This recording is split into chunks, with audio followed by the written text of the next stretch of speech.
Welcome everyone to the Firing the Man podcast, a show for anyone who wants to be their own boss. If you sit in a cubicle every day and know you are capable of more, then join us. This show will help you build a business and grow your passive income streams in just a few short hours per day. And now your hosts, serial entrepreneurs David Schomer and Ken Wilson.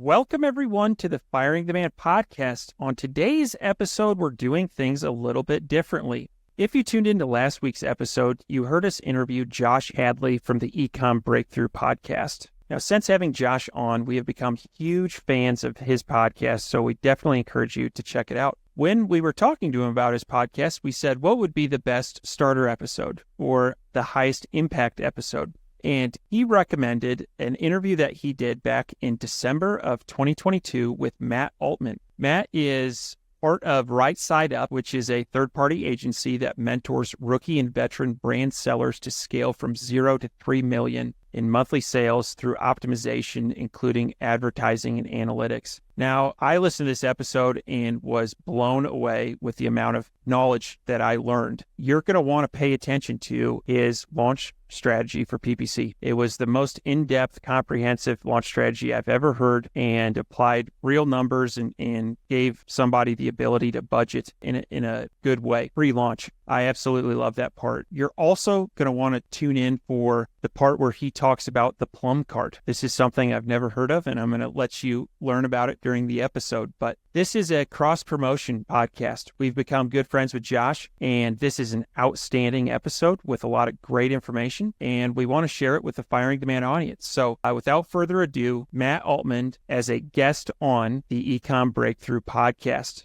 Welcome to the Ecom Breakthrough podcast. I'm your host, Josh Hadley, where I interview the top business leaders in e-commerce. Today, I'm speaking with Matt Altman of Right Side Up, and we will be talking a lot about launching new products, product optimization, and PPC management. Past guests of this podcast include Kevin King, Stephen Pope, and Steve Simonson. Feel free to check out those past episodes. This episode is brought to you by Ecom Breakthrough Consulting, where I help 7-figure companies grow to 8 figures and beyond. Listen, Matt, I started Hadley Designs back in 2015 and grew it to an 8-figure brand in 7 years. However, I made a lot of mistakes along the way that made the path to getting to 8 figures take a lot longer than it probably should have. There were times where I had a lot of self-doubt, where I, struggled with feelings of, do I have a real brand, or could I be a successful business leader? I wish I would have had a guide along the way to help me overcome those stumbling blocks and also move faster. If you've hit the same plateaus and you want to know the next steps to take your business to the next level, then go to ecombreakthrough.com. That's ecom with 2 M's to learn more. And as a special bonus to my podcast listeners, this month I'm giving away one $10,000 comprehensive business strategy audit session for free. Email me at josh@ecombreakthrough.com with the subject line strategy audit and tell me why you think you should win the free strategy audit for this month. And don't worry, if you don't win this month, you'll be entered in for future months to come. Today I'm excited to introduce to you Matt Altman. Matt leads the marketplace at Right Side Up. Matt has over 12 years of selling experience. He's launched and sold multiple personal brands, all starting from a retail arbitrage budget. 4 years ago, he started an agency, Right Side Up, to help high-growth CPG brands focus on dominating the marketplace. They've been able to scale many brands from 0 to 3 million in monthly sales. Welcome to the podcast, Matt. Oh, thanks for having me, Josh. How are you doing? Doing great. Super excited to have you on the podcast. I know we met at the $1 Billion Seller Summit a couple months ago. And, we hit it off in terms of talking about PPC management. At the time, we were switching over from an agency that we were formerly working with to bringing PPC in-house. And you were a wealth of wisdom. And I know that wisdom runs deep in your knowledge base. And so I'm super excited to have you on the podcast. I know our listeners are going to be excited to hear from your experience, how you've been able to exit multiple brands and how you've been able to really take other brands from 0 to 3 million. So let's back all of that up, Matt. And why don't you just kind of walk me through your journey? It sounds like you started there in retail arbitrage, right? Yeah. So like 12 years ago, basically moved to LA and was working in commercial real estate. Absolutely hated every minute of it. And really just kind of fell into it. Saw something on YouTube one day and just dove deep into it. Was buying a lot of clearance items at like Target and Walmart and things like that for a few years. And then parlayed that into my own products. Back then, you could honestly sell anything on Amazon. It wasn't that hard. You just had to be kind of that first mover, get some reviews, and you're good to go. So did that for a while until we just started getting knocked off on everything that we were releasing, and we couldn't compete with some of the shady things that people were doing to our products or their own products to boost them up. So then we got into supplements, which is where I've kind of been for the last like 5-6 years now, mainly just because we know we actually have to have some certifications there. It's a little bit harder to like get into as a foreign seller and things like that. But obviously supplements is super competitive, and we have our own other issues in that category now. Yeah, no, super impressive. Yeah, I know there's a lot of barriers to entry there in the supplement space. And there is a lot of good competition. But because of that, I think you know how to compete, how to make an offer stand out. And if you can succeed in the supplement space, I would argue you could probably succeed in any of the other spaces there on Amazon. So tell me a couple of the brands that you exited from. When were those exits? How did you get them, to that point? Yeah, so unfortunately for me, the ones that I did exit, I sold before the huge aggregator gold rush. So my multiples were nothing compared to what they were. But the first one was really just generic men's products. So we had like some beard brushes, some like straight razors, different things like that. Really sold that one just because we saw where the category was going. We were seeing new listings pop up every other day, and then there were thousands of reviews on them within a month, and we're just like, nah, we don't want to be in this. So sold it privately to someone that was interested. Actually, I haven't even looked at it in like 7 years, so I have no idea what they're even doing now. But very glad we got out of that one because it's definitely dying. The other one was actually interesting though. So when I was in commercial real estate, I met a doctor at the time who had a bunch of patents on products, and we were just going back and forth, and like he loves creating products but didn't really want to be involved in marketing or selling them in any capacity.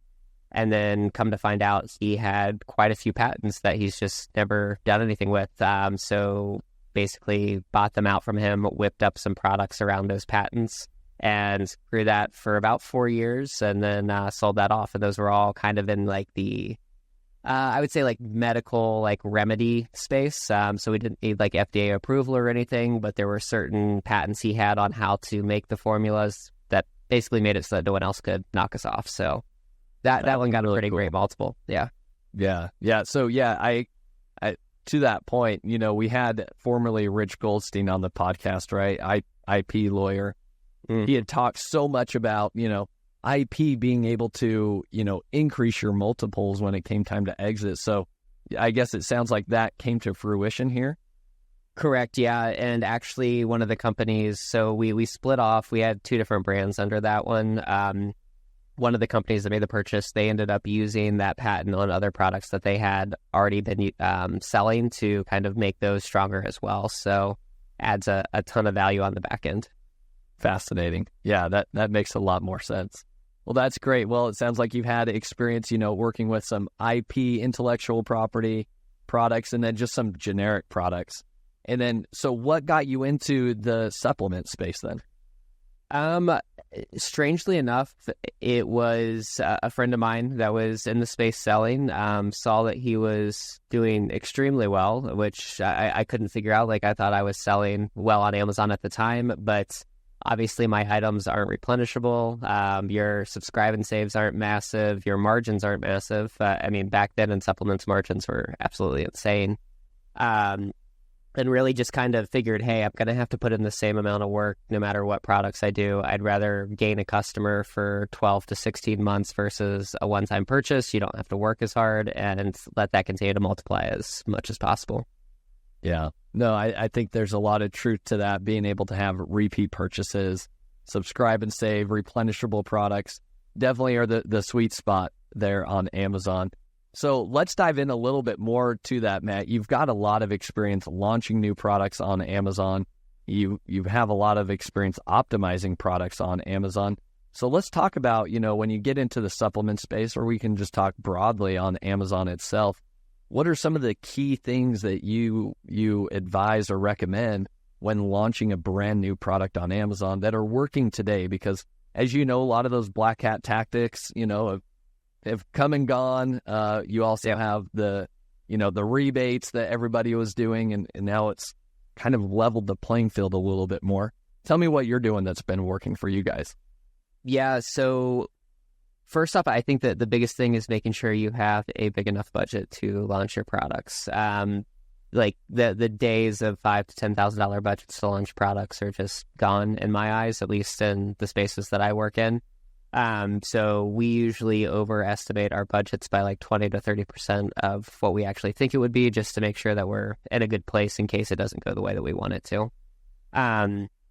But outside of that, we're looking for a couple major things.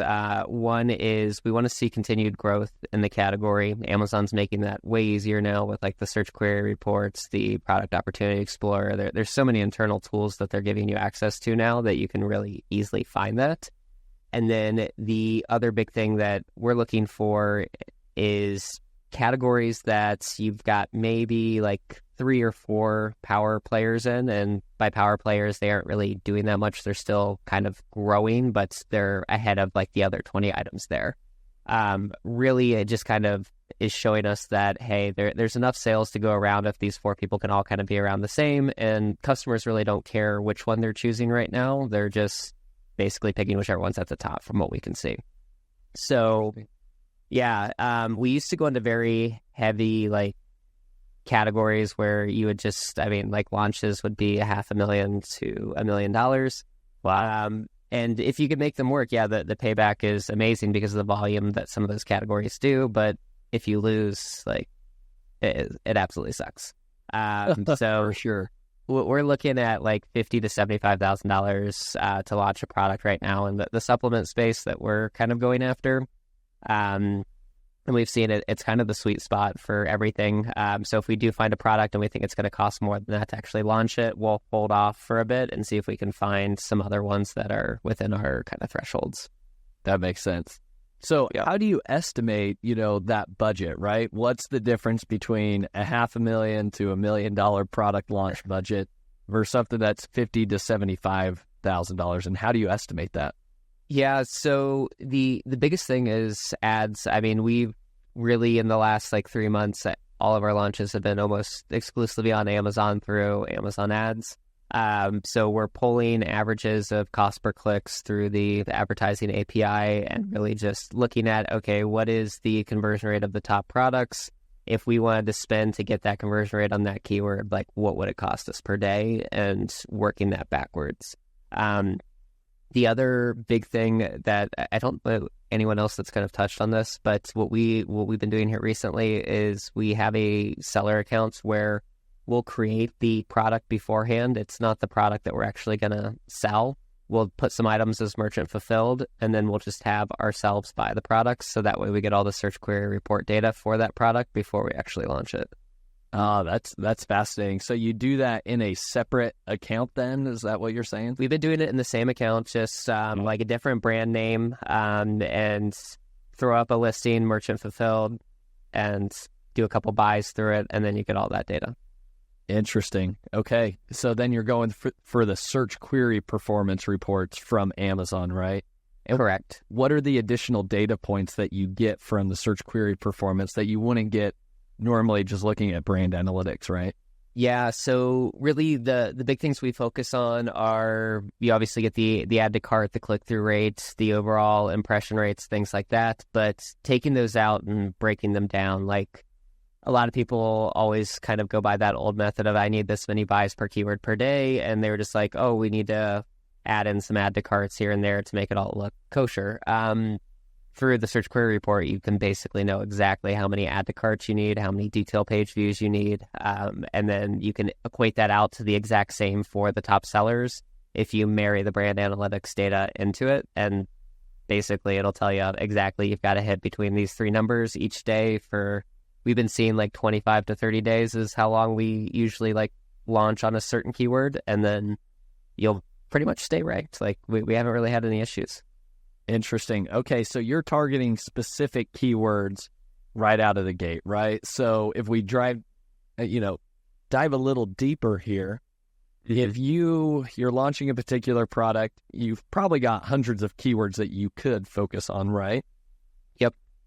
But are you coming out with auto campaigns and broad campaigns from the get-go? Like, tell us, what type of ad campaigns you're launching, how many keywords are you focusing on in that? Yeah, so for the first 35 to 40 days, we launch 2 campaigns.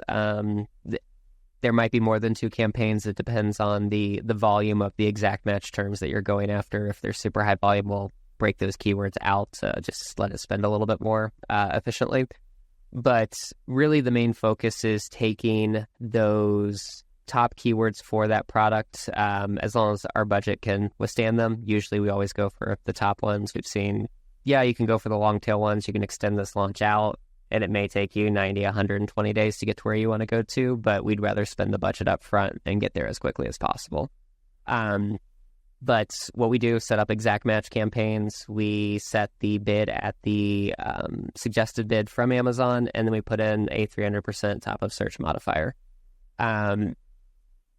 Basically, we wait 2 to 3 days, pull the data out, and we're using PackView right now to do this, but you can easily do this in just a bulk sheet if you want to do that. But we're pulling out that data, and then we're comparing our conversion rates on products, on keywords by the brand analytics data day by day to see kind of, are we matching the brand analytics like conversion rate or sales rate? And if we are, we keep spending against that keyword. If we aren't, we decrease the bid. And then we basically just keep doing that every 2 to 3 days. We don't worry about ACOS. We don't worry about tacos. We don't worry about anything except for our conversion rate. As long as our conversion rate is within 2 percentage points of the brand analytics conversion rate for the top couple people, we keep running that keyword until we are either ranked in the top 3 or we just fall off completely because Amazon didn't find us relevant.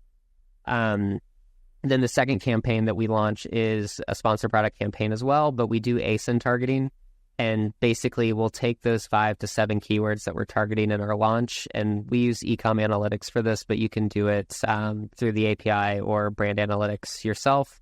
But we pull the weekly data going back for the last 12 months, and we target any ASIN that's ever been in the top 3 for the 5 to 7 keywords that we're going after. And we're hoping that gives us relevancy towards those keywords as well, and those other products that are converting well for those keywords. Fascinating. I love that. I don't think I've heard that kind of tactic or approach to PPC, especially when it comes to launching new products ever. I think, everybody's like, create 1 million exact match campaigns, or create, your auto campaign and then start filtering out your keywords from there. So I love this approach because you're so focused just on the conversion rate. And so to dive into that a little bit more, Matt, when you're focused on the conversion rate and for the particular campaign that you're set up, right, you have one campaign that has all of your exact matches in there, right? So how many keywords would you put into a single campaign? And is there any limit to the number of keywords that you're putting into that campaign to begin with? Yeah, so for us, we typically launch on 5 to 10 keywords. Most of the time, it's between 5 to 7. Anything else than that, you can launch on keywords, but you're not gonna move the needle. You're gonna pick up 5 extra organic sales a week, which isn't gonna help you rank for other keywords. So we really focus just on those top moving ones. The main thing that we really look at, and we compete a lot in kind of the healthier for you foods, so the keto foods, the low carbs, all of that. Keto snacks gets 500,000 searches a month. If you put that keyword in an exact match campaign with other keywords, it's just going to gobble up all of the budget. And right. Yeah. All the impressions go to that one keyword, right? Correct. Do you separate that out if you do want to run that as a separate campaign? Yeah. Or So usually if the keywords are over 20 to 30,000 searches per month, we'll go ahead and separate them out into their own campaigns. Try and keep every campaign under about 50,000 total searches. We've tested this as well, where we've left them in the same campaigns, but just increased the budget to like $20,000 a day instead of $1,000 a day. We still see the same thing happen, where that one keyword gets most of the budget and it won't even spend all the budget. So we really don't know why it does that. So we just separate them out to keep it easier. Yeah, that makes a lot of sense. So tell me, what happens then to a product if you're launching on a particular keyword and you're not getting the conversion rates that are higher? Let's say you're 5%. The main conversion rate, right, for the top 3 seems to average around 10 to 15%. Let's say yours is at 7%. What do you do at that point? Maybe we move into a little bit of product optimization here, but tell us, what's your approach at that point? Yeah, so we do 2 different things. The first one is we pull our impression share report, and we're just looking how often are we appearing for this keyword. Is there room to increase our bids and try and get a higher conversion rate by being at the top more frequently? A lot of times you'll see that's the answer, and we just increase our top of search placement on that keyword by 100% or whatever it is until we start to see more impressions and see what happens to our overall conversion rate.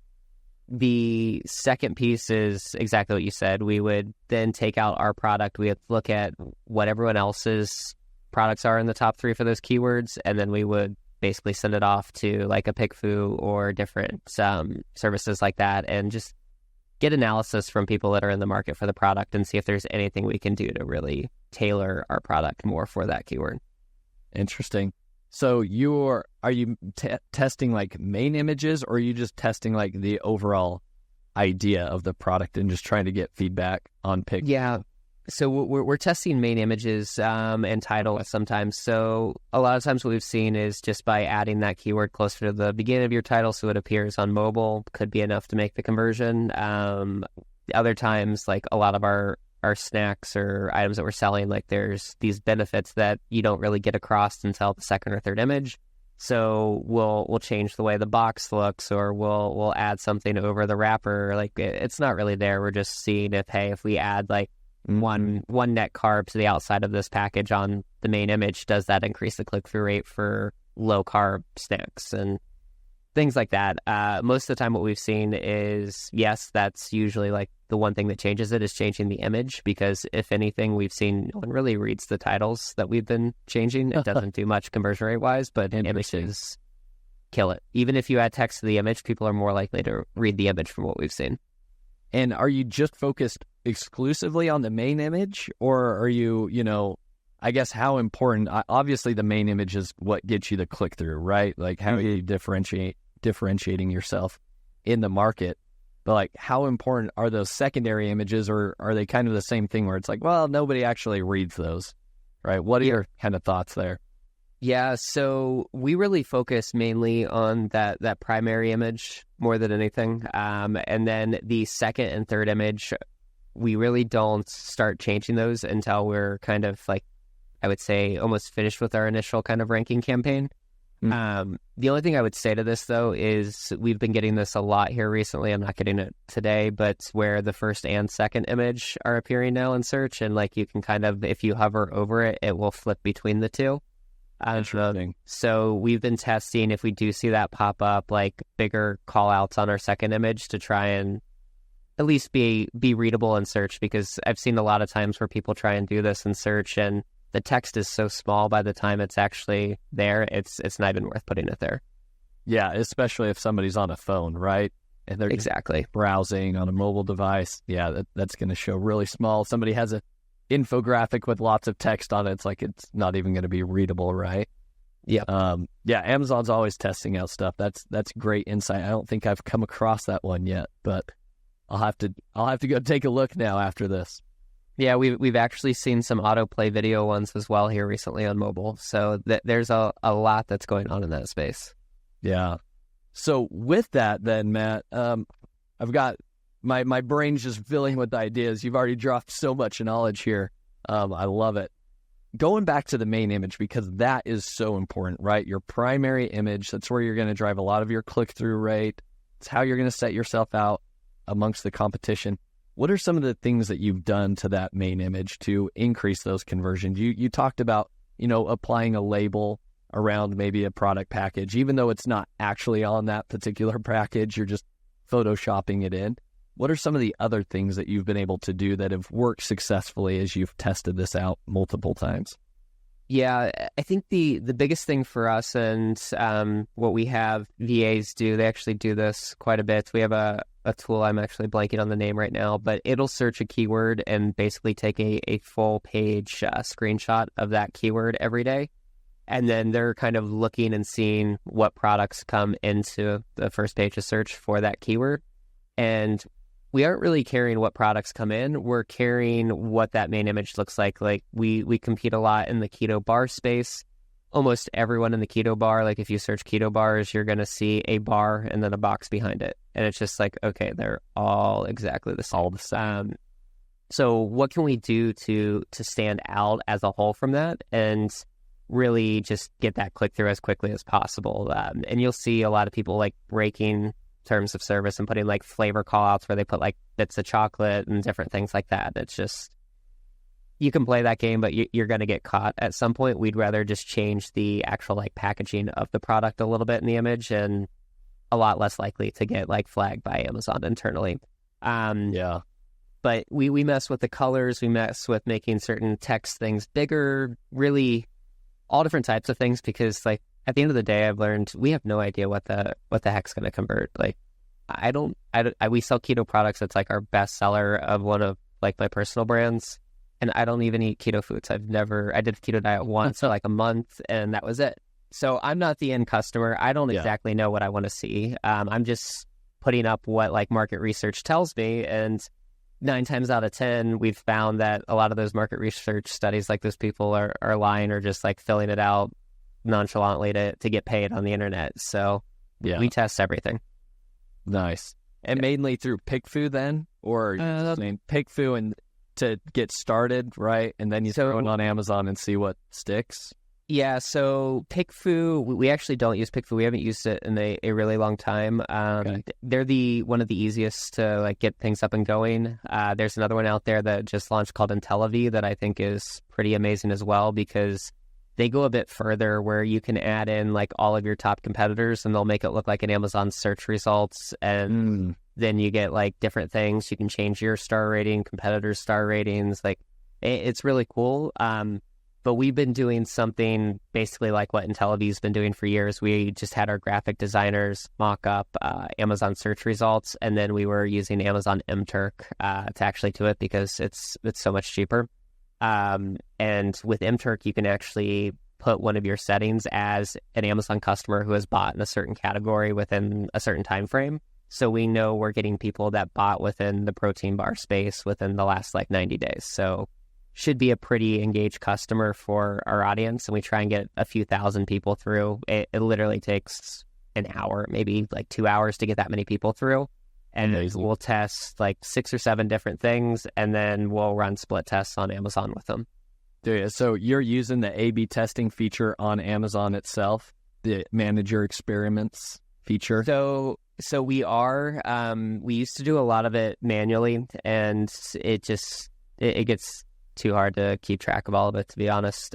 So we're relying on Amazon to do that. The big piece that's kind of, when we were doing it ourselves, we couldn't figure out is we don't know like when the peak traffic times are on Amazon. Like we obviously can get like, hey, Mondays are awesome, things like that, but we don't know what's happening in specific categories or how it's all kind of correlating down. So yes, we can switch out the price, the images and things like that, but you can't really get a correlation to any of that since we don't know the other variables that are there. We're hoping that Amazon takes those variables into consideration when they are doing these tests, and that way we'll get a little bit better results from them.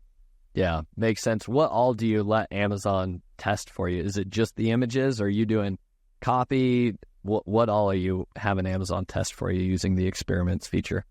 Yeah, so for us, it's mainly images and titles. What we've seen, and we've tested this, we've launched products with no content besides images and titles. and you can still rank for everything. You can still get sales. It does not matter. And Really? yeah, the big thing that I think people forget as an Amazon seller is take some time on like the app or the site and actually just be a buyer. Put yourself in their shoes. If you go to any product on mobile, the bullet points are like 3/4 of the way down the page. No one's fucking reading your bullet points. No one cares. Yep. Yeah, it's very true. A lot of that copy and so far down, and then you're just going to blow right through it when you do get to it anyways. Kind of looks like the small fine print, like terms and conditions, right, of the product anyways.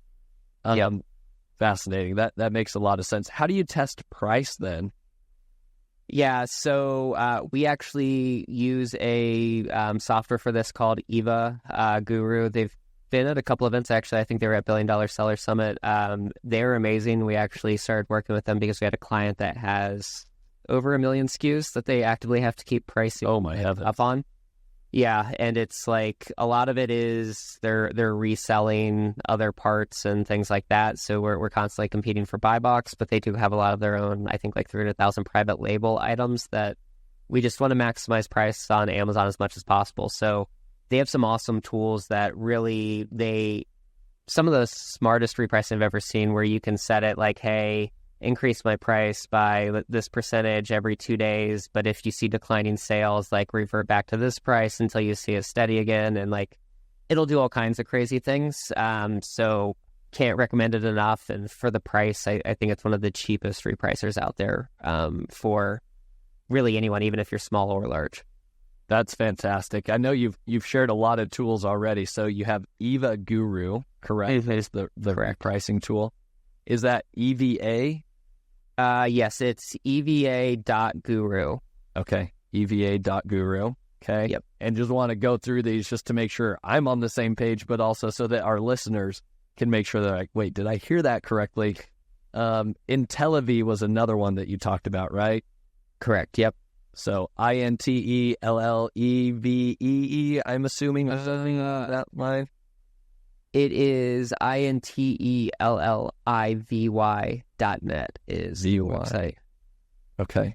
And this one's pretty new. It just was just released like to the general public, I think, a few weeks ago.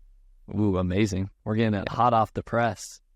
Yeah, I love that you know all of these amazing software tools.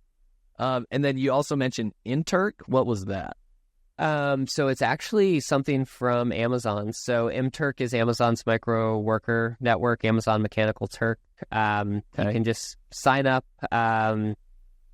create an account, and basically you can pay whatever you want to do these little micro tasks. So we used to use this for all kinds of things, to be honest. Like we used to use it for add to carts back in the day, or like upvotes on reviews, because it was Amazon accounts. But you can pay like a penny for people to do this and get thousands of responses for like $10-$20. Interesting. MTurk is what you said, right? That's just mturk.com. Okay, easy enough. Awesome. Matt, what are some other softwares that are maybe new softwares? What are some of the software tools that you have been using that you use to manage these multiple brands that you guys are managing as in your agency? Yeah, so obviously I think we touched on earlier PackView. We use PackView for everything. We've tried a lot of the softwares out there. We don't really care for a lot of the AI ones, because I don't believe there's any true AI software in the Amazon advertising space. It's all fluff. It's basically just a rule set that they're applying based on whatever's happening, which you can do the same and create your own manual rules that will be way better. So that's why we ended up with PackView, because they allow you to not only use that AI if you want to, but you can set your own manual rules and really dig into things. We also use Data Dive like daily. Brandon Young's tool, I cannot say enough good things about that. I think you probably use it as well. Like anyone in the space is using Data Dive. It saves hours upon hours of work for us. Yep. Makes sense. Trying to think of in Ecom Analytics, we use that quite a bit as well, because they do, before the search query report, they were the best way to pull like estimated sales from the brand analytics data. I'm not exactly sure how they were calculating it, but it was pretty close. So we used it quite a bit. fascinating. Those are some awesome tools. I know I've already got a few takeaways from this. We just recently started using PackView, and we've been loving it as well. Just the amount of data that we can access now, the amount of like control that we have, being able to establish rules, do this when this happens, do that when that happens, has been amazing. So I recommend PackView as well.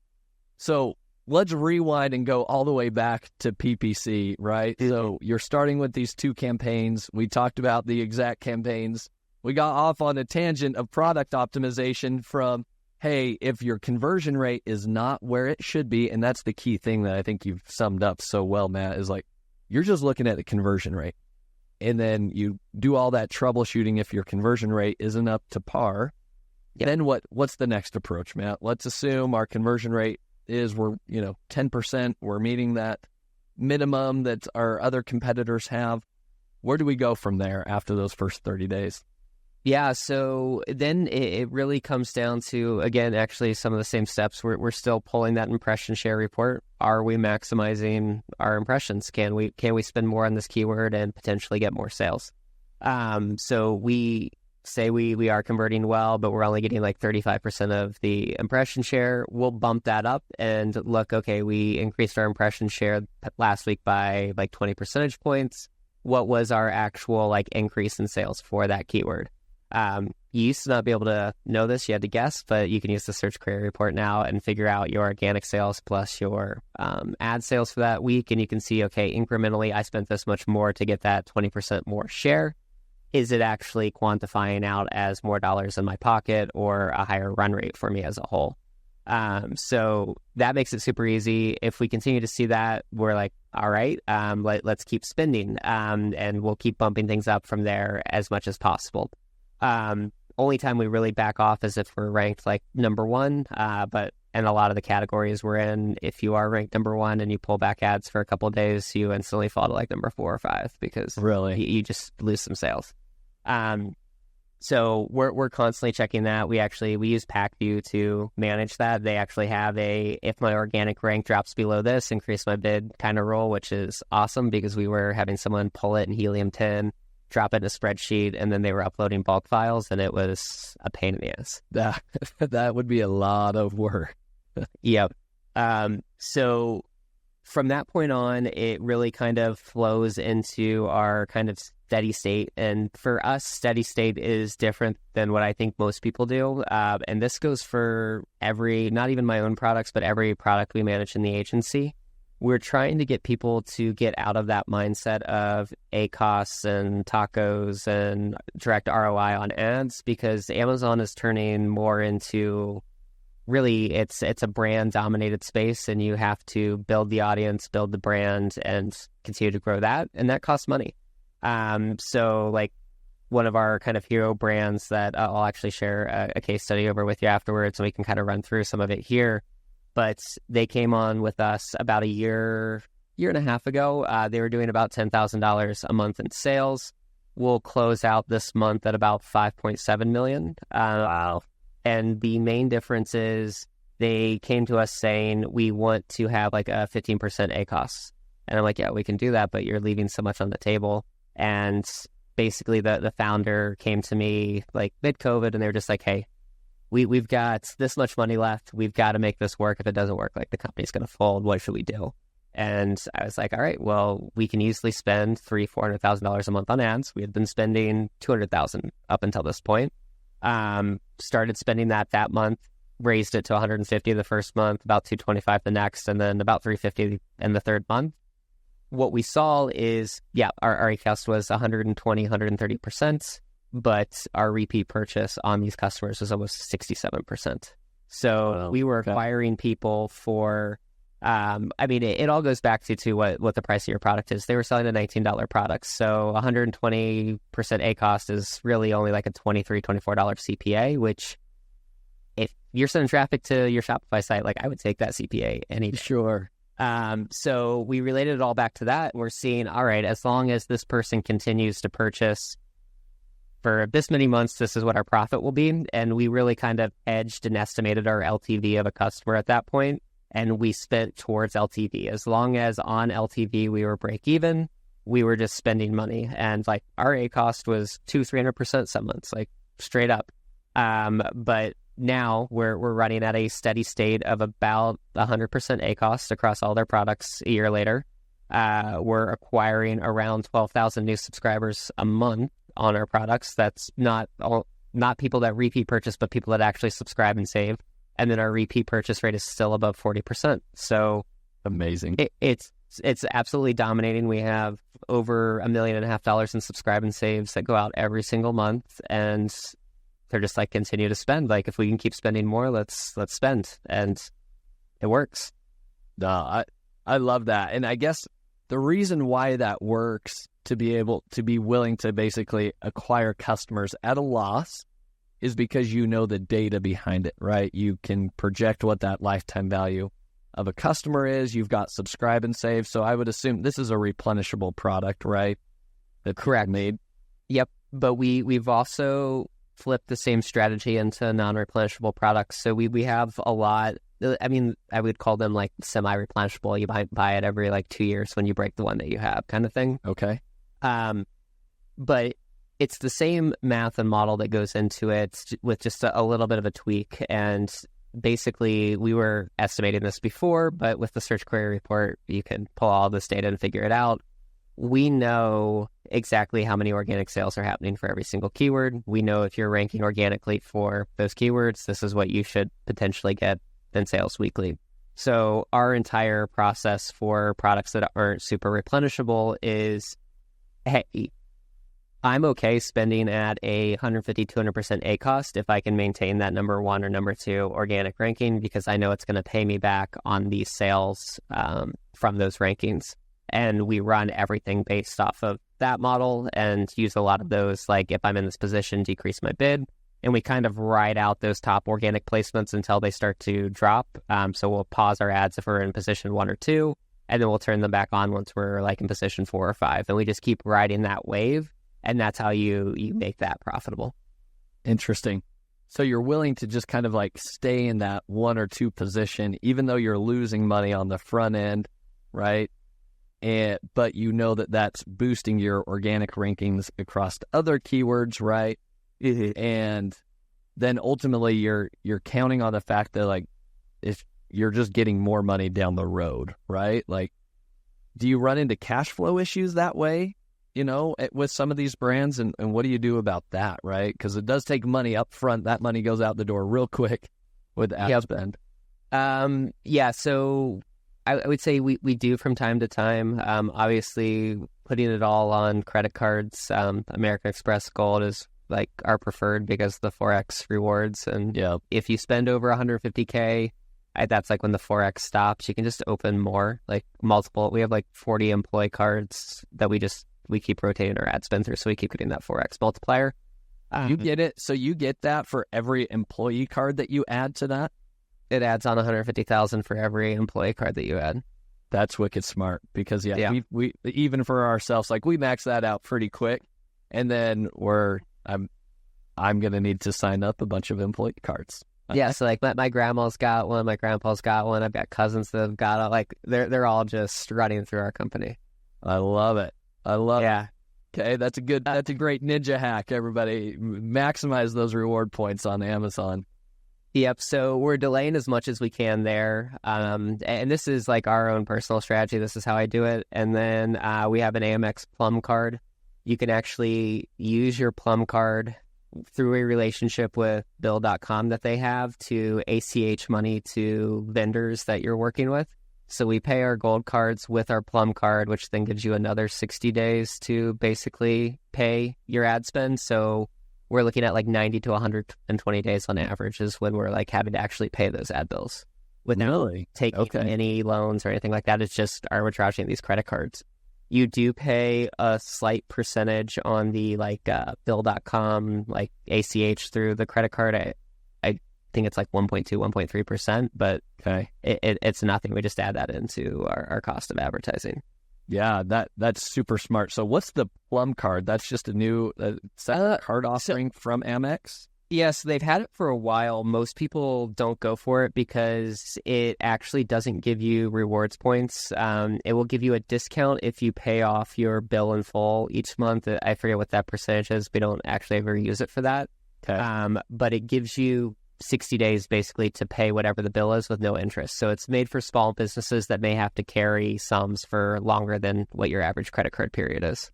Okay. So you're basically transferring the balance, or you're paying off that balance from the gold cards to the plum cards, correct? Correct. Okay. And then eventually you'll pay off the plum cards within 60 days. Yep. So you're getting, basically, depending on when you spend, like 35 to 40 days on the gold card and then 60 days on the plum. And the nice thing with the plum is it's not a rolling billing period like most credit cards. It's actually from the day you spent that money. So if you spend $1,000 on the 1st of October, you don't have to pay that back until the 1st of December. And it's only that $1,000 even if you spent $100,000 in October. Brilliant. That's amazing. Yeah, that is a fantastic cash flow hack. I'm going to have to add this now to the beginning of the podcast to say, hey, now we're including cash flow information, because I think that's so many people overlook that, and it becomes a challenge real quick for brands that are growing rapidly. And so being able to do that without, I think there's a lot of financing partners out there in the Amazon space now, as we all know. But my goodness, if you take a look at the interest rates, it's beyond ridiculous. It basically, you're 1% for 90 to maybe 100 days, right? Yep. And I mean, I'll preface that with saying it is high risk. If your account gets suspended or anything happens, obviously you could have some pretty high interest rates, but it works well for us. Yeah. No, that's great. Thanks for sharing that, Matt. Yeah. But basically, even on smaller products, say we just launched a product here recently with about a $20,000 budget. It was well below kind of a lot of our thresholds, but we just wanted to prove a point because someone was like, well, your product's only successful because you're putting this much money behind it and losing money for 4 months to make money at the end. And what we did is, if you have a small budget, a lot of times people go for way too many keywords still. I see it time and time again. They either go for super small keywords, which you can do, under 1,500 to 3,500 searches a month. You can do that. You can rank for those, but it's going to take a very long time to actually build your sales up.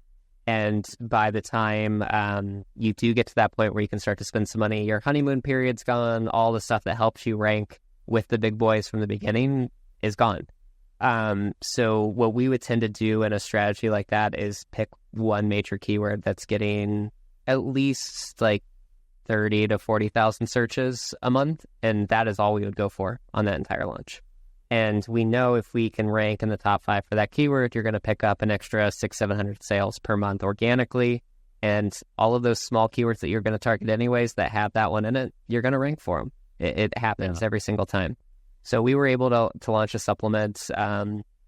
It was a $20,000 ad budget for basically 3 months, and we were able to rank it number 1 for the keyword we were going after. And we picked up, actually I can check it right now, 35 other number 1 positions with that, for a total of 142,000 search volume in the top 10 per month. Amazing. So everything you've talked about thus far, you're just focused on Amazon launches only, PPC on Amazon. Are you doing any external marketing? Because I know you guys are very well experienced when it comes to the marketing game. Are you doing anything with external traffic to get those type of results? Yeah, so we do. We run Facebook ads for launches. We do emails. We do Google ads a lot, just ongoing, constantly. Really, we're mixing any type of media we can in. But the biggest one that I'm actually most excited for, and we just started doing this a little bit deeper, is affiliates. So big thing with Amazon Associates or affiliates is Amazon cut their commissions tremendously. I think it was a year and a half ago, from 7 to 10% to 1 to 3%. It's basically nothing. So Reversion, which is actually, I think, now owned by Sabulo and Packview and Helium 10, they created a new Amazon version that allows you to link in your brand referral bonus and hand out affiliate codes to Amazon influencers through your brand referral. And not only can you basically pay them like whatever percentage you want, but like you can add kickers onto it. You can do sweepstakes and things like that, depending on like who refers the most sales that month, and really push those buttons. So I think it's going to be a huge game changer. We've only been doing it for a few weeks now, and we're already seeing great results in the products that we're putting it up against. So probably a lot to come in that space, and will be a number one spot that you kind of want to push things out to. The main reason we got into this is we did due diligence for a acquisition about 7 months ago, and through the process, what we found is this product that they were trying to sell this company for, I think they exited for almost $500 million, maybe a little bit more. They were constantly outselling everyone else that had the exact same product by like 60 to 70,000 units a month. And we couldn't figure it out for the life of us. And what ended up happening is we actually went to SEMrush and pulled all the backlinks for their product. They were ranking number one in Google for so many freaking keywords because of their affiliate game for their D2C site that they had almost 80,000 people per month from Google clicking out to their Amazon listing. And that's where every single sale was coming from. Wow. Okay. So affiliates were driving all of that, right? Yeah. With Refersion, and again, I've been introduced to Refersion recently as well. As you've gotten started there, did you have to go and find the affiliates, or did you just, post your offer on Refersion and allow, whoever wanted to kind of sign up there? Because I know running affiliate programs is no small task, right? Like that's a job in and of itself, and recruiting and maintaining and creating games and, challenges to incentivize people. What have you experienced thus far? I know it's really new for you. Yeah, so we did both. The good thing that we were kind of lucky with Right Side Up is we actually have an entire affiliate team. So we already have a quiver of top performing affiliates that we work with across all different verticals. So that made it a lot easier for us to enter. But yeah, this is 100% a full-time job, and it's like, I mean, you're basically selling yourself to these affiliates 24/7 and constantly just trying to stay top of mind. It is extremely hard to do, and it's extremely hard to get the big ones because everyone will pay them more and more. But at the end of the day, what we've realized is sometimes it's worth just literally paying them like crazy percentages. Like on some of our supplements, we'll pay them like 90% of the sale just because of the traffic they can produce and what that does for us elsewhere. Fascinating. Yeah, so really incentivizing that front end purchase, knowing that you've got a funnel to capitalize on that. Now, talking about that funnel to capitalize on that lifetime value of a customer, is there anything that you do with product inserts or, getting people's emails? Like, how do you maximize that lifetime value if you're giving away the farm, so to speak, on that front end sale? Yeah, so we do inserts on just about every single product or some sort of like call out for a lead gen. The big one that we've been doing here recently is the NFC chips, not NFTs. NFCs, the little thing on your credit card that lets you like tap it. Because like it used to be huge to do the like supplements. I'm sure if anyone's bought a supplement on Amazon in the last like 3 years, it's like go here to get a second bottle for free. Like everyone does that. Yep. We're basically doing a very similar offer, but with an NFC chip that's hidden under the label, so they don't realize it, but NFC chips, as soon as your phone's near that bottle, it's going to pop up and say there's something near, and people are going to click that because they're like, what the hell is near me that's making this happen? So we've had great results with that. Would highly suggest it. They're dirt cheap. Like we thought it was going to be expensive. They're like 1/10 of a cent a piece to order these from China, and super cheap. And you can stick them on literally anything and everything. They're just like little stickers. So super easy to implement. We just send them straight to a landing page and collect the information. We also do direct mail still. Still works very well for us across our brands. Our average like age is 54 plus on most of our my personal products that I sell. So they still convert extremely well. The other thing that we were doing, it's gotten harder now because Amazon's like blocked a lot of the data on both like full addresses and customer names. We used to scrape those and do like data appends through a third-party data service so we could try and retarget those people on like Facebook or other platforms. Yeah.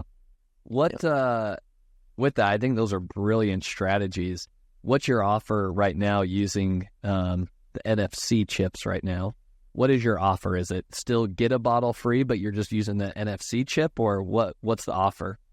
Yeah, so for us right now, it depends. So it rotates through a few things. There are some free offers. It basically takes them to like some sort of contest page, and we do give away free bottles. We aren't doing it. I would say we're trying to keep it as kosher with Amazon as possible. So like, yes, there is a chance to win a free bottle. Yes, like a lot of people win free bottles. But there's other chances for coupons and things like that. And then what we're doing from there is once we have their phone number or their email address, we're pinging them within that first week and basically giving them an offer that's valid on both our D2C site as well as Amazon. And whichever offer they pick from that email is basically how we communicate to them in the future. So if they pick our D2C site, we're always going to send them to D2C. If they pick Amazon, we're always going to send them to Amazon from there on out, because we tested this a bunch on super large lists that we had.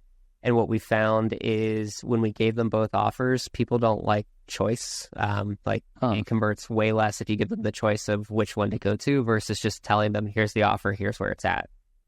So use that first email, get their preference. If they don't interact with that first email, they basically keep getting an iteration of that email until they react to one, and then they'll kind of follow our flows from there. Interesting. Yeah, I love that. So on that point, how much do you spend, focused on your D2C website, right? Especially as it relates to like affiliate traffic, right? I think a lot of people would say, oh, well, Amazon's just going to take, a lot of your money. So why send people to Amazon, right? Now we have the brand referral bonus now. But prior to that, or even with that today, people would still make the argument of, oh, you'll have better margins. Just send them directly to your D2C shop. So sounds like you have both going on. So what's your kind of strategy and recommendation there, Matt? Yeah. So for us, it really comes down to the way that you view Amazon. And I think a lot of people just look straight at like sales in, sales out. What are my fees? That means nothing. Amazon is a search arbitrage channel. It's not a search demand creator. You are arbitraging what's already there. If you are not ranking well for a keyword, you can't arbitrage. So no matter what, like say I'm paying an affiliate an extremely high commission plus the Amazon fees, like it's all a cost of business on Amazon. It's all an ad. As long as it meets my CPA thresholds, I'm going to continue to do that, because the more you can push sales through Amazon, the higher you're going to rank organically, the more you're going to benefit from just that traffic flywheel that Amazon allows you to arbitrage. So we're agnostic to where you go. Like, we don't care. As long as you're coming to us and buying, if you're like our main brand sells in Whole Foods, we're in Walmart, we're in Amazon, D2C, Instacart. I don't care where you're buying us from. I just want you to be thinking of us and buy. That's it. So we'll touch you on every channel, and whichever one you want to go to, that's your choice.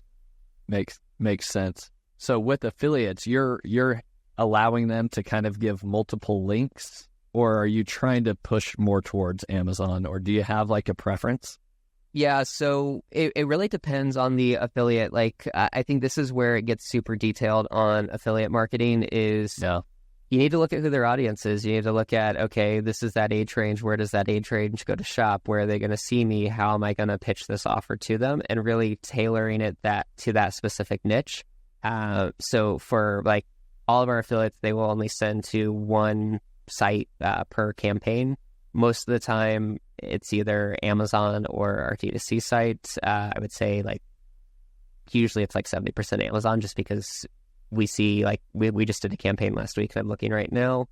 Our keywords in the top 10 for our main product went from 71 to 145 with over 1.2 million search volume now in the top 10 just from that affiliate push. So yes, it cost me like $30,000 to do that, but the sales this week will probably do 5,000-6,000 units a day on that one listing for the next week and a half. Amazing.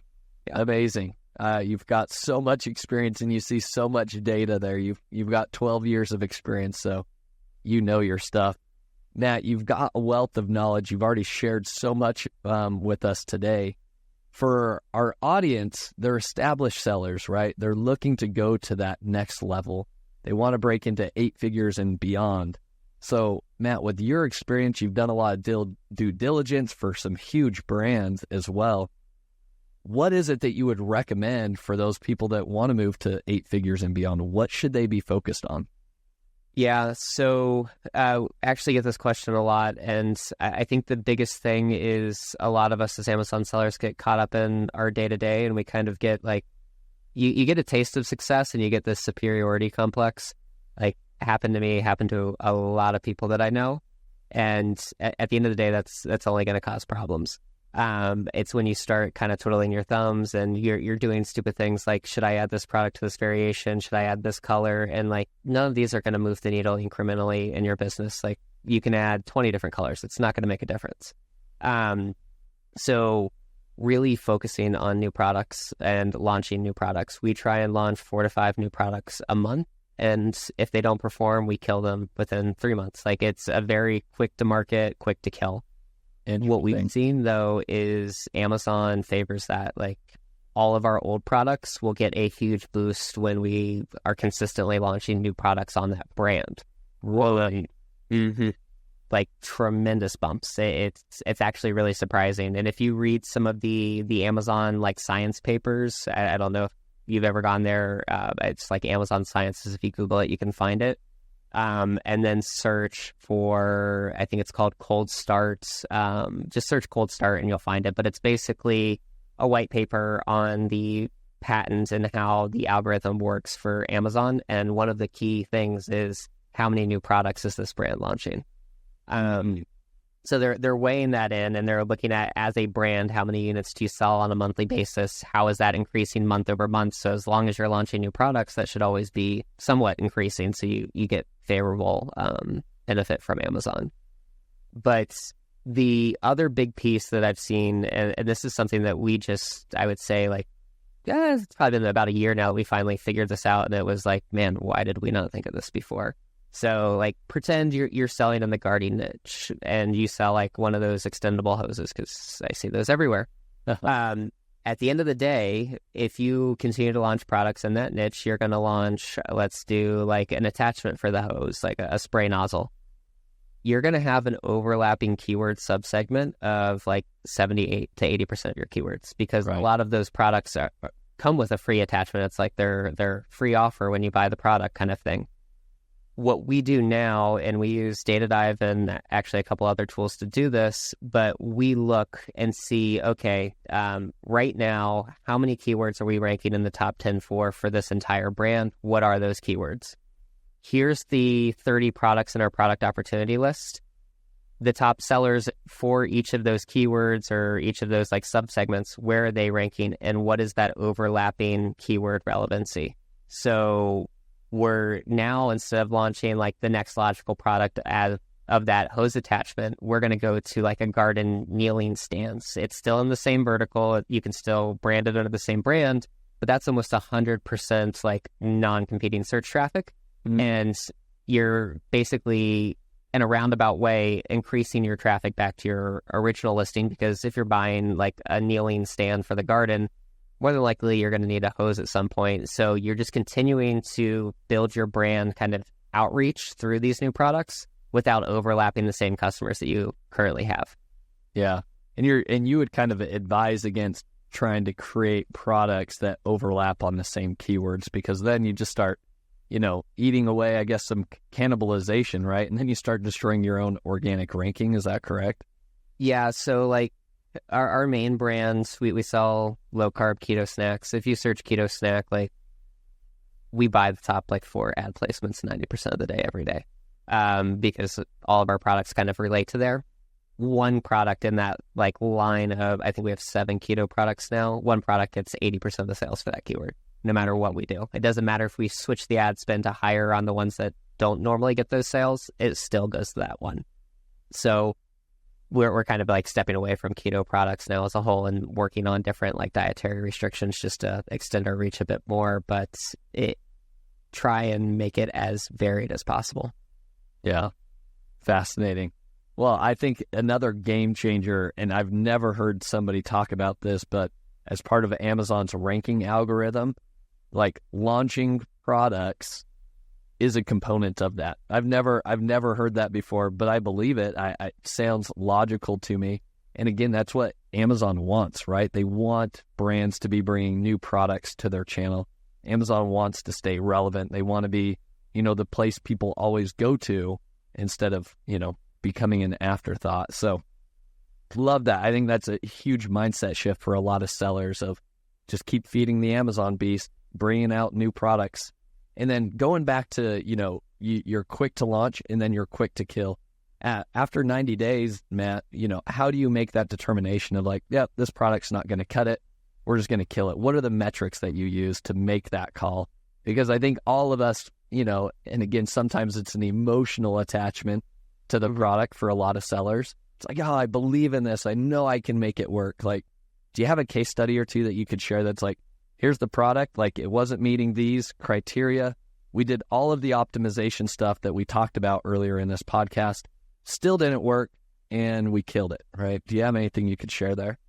Yeah, so we peg everything to like a net return after like 4 to 5 months, and we want to hit a certain number. For us, our products have to make us at least like 75, sometimes 100,000 a month, or we don't want to continue launching it or even like paying to play in that position because we know we can launch another product that will get us there and we don't have to worry.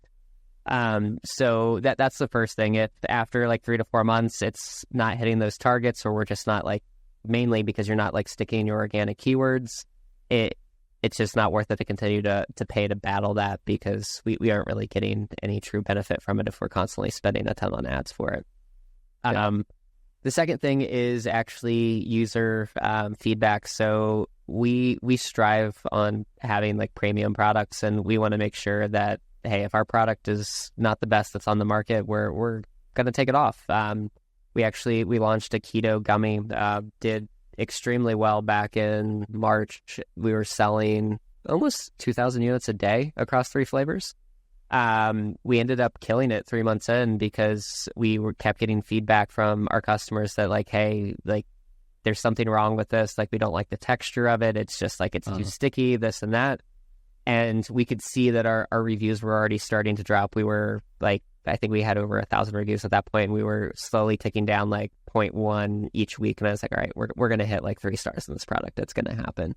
So we figured, all right, we will kill it. And we lost, this was only, I think we lost almost $300,000 on. We killed it. We destroyed all the inventory. We had 20,000 units still left. And we reformulated it, and we're getting ready to relaunch it here the end of next month. But for us, it's like, hey, this brand is selling well across multiple products. If this is your first interaction with our brand, you're never going to want to try another one of our products. And we don't want to be putting that foot forward. So up front, it cost us a lot, but in the long run, it would have cost us 10 times as much. Yeah. I think that's a brilliant takeaway there, right? Because you're not just focused on, hey, I've got to make sales on this product, which I think so many people, when they launch a product, like, I only care about just making money on this, and they exclude or they forget about the overall brand appearance, right? And as you so eloquently, disseminated to us, you've got to understand that this is a much bigger picture. Amazon is moving into the whole brand space. You've got to be bringing a brand to the table. Kevin King was on the podcast. That's the one thing he talked about. He's like, you've got to create an experience with the customer. Long gone are the days of just slapping a logo or a brand name on a product and hoping that it sells well. You got to create this cohesive experience, and you've established that with a lot of your examples here today. Matt? Yeah, definitely. Yeah, I've got another question I want to ask you, but I didn't want to cut you off there. Did you have something else you wanted to add on to that? Oh, yeah. The only other thing that I was going to say is, so we've been doing a lot of testing now with like this, like build the brand out as much as possible. the big piece on like those brand engagement emails. I don't know if you guys have sent any of these, but we've been doing the repeat customers, recent customers, and like high spenders. All of our previous emails, when we just had that one only to followers, we were lucky if we got one sale. Our last 4 emails have all produced over $30,000 in sales. Wow. So you've been seeing success with the new kind of emails that Amazon's allowing us to send out. Yep. That's great. I think that's a great component. And I think, as you can see, Amazon's leaning more into this, giving the brands more tools to communicate to customers, which is good. So, Matt, as we wrap things up here today, I love to leave the audience with 3 actionable takeaways from each episode. Here are 3 takeaways that I noted, Matt. So let me know if I'm missing something. I mean, we could go, this list could honestly be like 100 takeaways from today. But the 3 that I kind of highlighted, and these are big overarching themes, and then you could, dive deeper into these. But I think number 1 takeaway is you have to be launching new products aggressively, right? Quick to launch and then quick to kill products. That's your number 1 takeaway. If you're not focused on finding your next new product, you're already behind the 8 ball. You should always have a pipeline of, 18 months, 2 years, 3 years worth of products that you're going to be coming out with. Number 2 is focused on PPC optimization when launching a product and getting rid of the whole thought process of what's my ACOS, what's my tacos percentage. Remove that and focus more on what is my conversion rate for those specific keywords and how is that comparing to my competitors. And you can see all of that data in brand analytics. I think that's a big mindset shift that people need to implement today with their PPC campaigns, because you could forever spend money on a keyword, but if your conversion rate's bad, well, good luck trying to improve that performance of that, right? Yep. And then last thing that I have here as an action item is optimization. And one of the first things that you should be doing in terms of product optimization is focused on that primary image. And then depending on where Amazon goes with this, flipping to a first and second image in the search results, focus on that primary image and then even your secondary image, making sure that it's readable, it's easy to understand, quick hit, somebody can look at it within a second, they understand what that product's about, conveys a lot of value to them, and differentiating yourselves. Then we have a lot of software tools that you shared with us as well to be able to implement many of these tactics here today, Matt. Did I sum things up properly? Anything else that you would add that I missed? No, I think you hit it all. I think the only other thing that I would add is really step back from your business and think strategically about what you're doing in your day-to-day. We did this a couple years ago and actually found out I was the bottleneck in like 90% of everything that was either not getting done or getting like tossed to the side for that period. And really either hire good talent that you can remove yourself from those pieces or rework the way that you're doing some of these processes to remove yourself in that bottleneck, because you don't realize where most of your time's going throughout the day, and you get stuck doing the same stuff that doesn't really actually move the needle. Yep. I could 100% agree with you on that statement. I think us as entrepreneurs battle with that on an ongoing basis, and you move into something new and you start figuring that out, and you have to do that time study and start offloading, delegating more, and continue climbing and moving on further. Great takeaway. Matt, my final question for you is, who in the e-commerce space should people be paying attention to or following, to stay up to date with the latest trends or to stay ahead of the game when it comes to ranking on Amazon? Who would you recommend as some people to pay attention to? Yeah. Honestly, I think Brandon Young puts out some of the best content in the space. My issue with a lot of the gurus out there is they're actually doing anything that they talk about. Like, Brandon's in the trenches. He'll tell you like what's happening and very honest about it. His group is great as well. From an ads perspective, I think Destiny over at Better AMS is always pumping out great content 24/7, whether it's like on Facebook or LinkedIn. They're doing some awesome things. And I'm trying to think if there's anyone else outside of that. Not many else that we're looking at right now. Yep. I think both of those are some great names. And again, Brandon Young will be a future podcast guest. So we look forward to sharing or hearing his insights as well. But Matt, thank you so much for your time. This was a lot of valuable information. Where can people go to learn more about you, your agency? And I think you also have a free gift as like a free audit that you were going to give people, right? Yeah. So you can find out more about us and our agency just by going to rightsideup.com.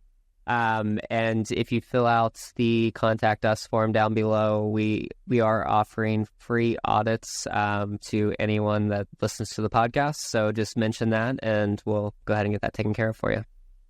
Awesome. Thanks again for joining us, Matt, and we'll chat with you again soon. Sounds good. Thanks for having me.